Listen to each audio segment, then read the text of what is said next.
it's true. Bananas, they're one of my favorite foods to eat for breakfast, but they're also one of my favorite plants to grow. They're really easy plants that you can grow outside in the summertime and then bring it indoors in the wintertime, or if you're lucky enough to live where it stays warm year round, growing them outside year round like my little sister does in Southern California. But for me here in Pennsylvania, I keep it outside in the summer and bring it indoors once the temperatures start to dip below like 50 degrees Fahrenheit. One of my favorite things about the banana plant, along with being really easy to grow, is that they produce little baby pups just like this. Now, once these little baby pups reach about 6 inches tall, you can say, all right, do I want my clump to continue to grow and expand, or do I want to take it out and create a whole new plant? For me, I want to take it out and create a whole new plant, give to my little sister because she has been dying to add a banana plant to her collection. Hey, I'm Ronnie, and if you like gorgeous plants like my uncle Devin and I, it would be really cool if you would subscribe, like, and share this video. Okay, so let's show you guys exactly how to do it. So once it has, like, you know, this 6 to 8 inch height, that's my cue that it generally, and that it has some foliage, you know that it has some roots growing. That's kind of the key. You need to make sure that the pup is large enough, it's going to have enough roots to support itself once we transfer it to its own pot of fresh soil. So this one looks good. So I have a nice kind of serrated knife.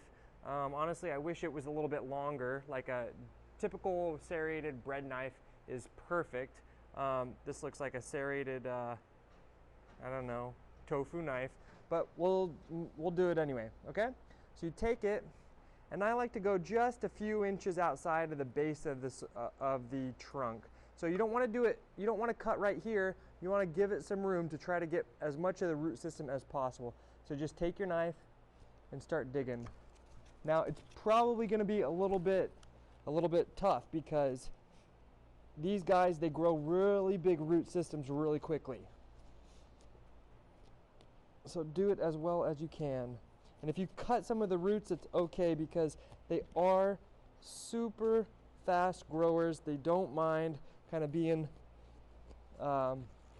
manhandled a little bit. They'll regrow real quickly. Okay, so now that I'm kind of like getting in the way of this other trunk, I have to just kind of yank it back and forth. And I'm going to get pretty close to this other large trunk. So just do your best. One of my favorite aspects of gardening is the opportunity to experiment and try new techniques, try new things.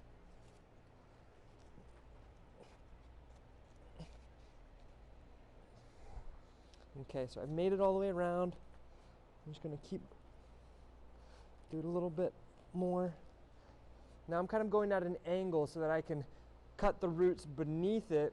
I want to get like as deep as I can, maybe like 3 or 4 inches below the base of this trunk so that I can capture as much of those roots as possible.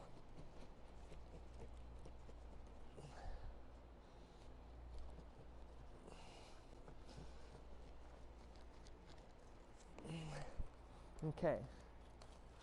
Now just kind of nudge it out.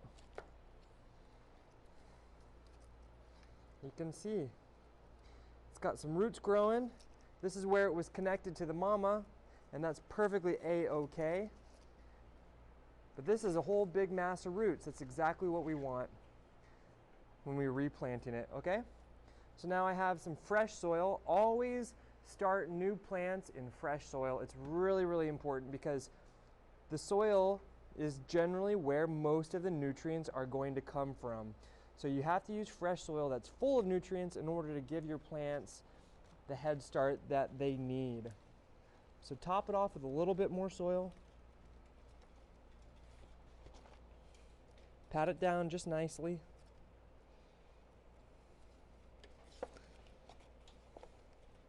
You want to try to keep that soil fluffy as possible.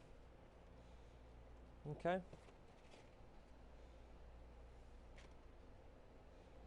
And water it in. So bananas, ornamental bananas that are grown for their foliage rather than their fruit, Well, all bananas really, they like to be grown in very sunny conditions. They need as much light as possible. So in the summertime, give it that full sun. When you bring it inside in the wintertime, the sunniest window possible is the best. And they also like to be watered in well.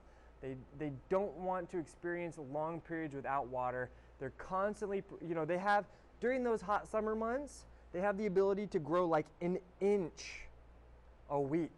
An inch a week, that requires a lot of water. So you need to make sure that you're giving your banana plant a good amount of water, and also fertilizing it throughout the year. About once a month is gonna be perfectly fine. Now these ornamental bananas, like I was saying, they're probably not going to produce fruit, especially if you're growing them inside. They might, but they're generally very seedy, not very tasty, more just kind of for looking cool.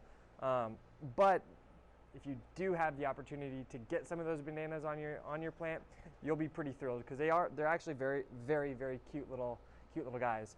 But with that in mind, you can create more banana plants from your mama plant to a new baby plant. You can keep it for yourself. You can give it to your little loving sister, and it's really just that easy. So, and also, if you have that kind of little divot back in your original mama plant, you could give it a little bit of extra soil, fill it in nicely, and that's going to kind of help her do her thing as well. Anyways, I'm Devin, and I will catch you later. Ciao.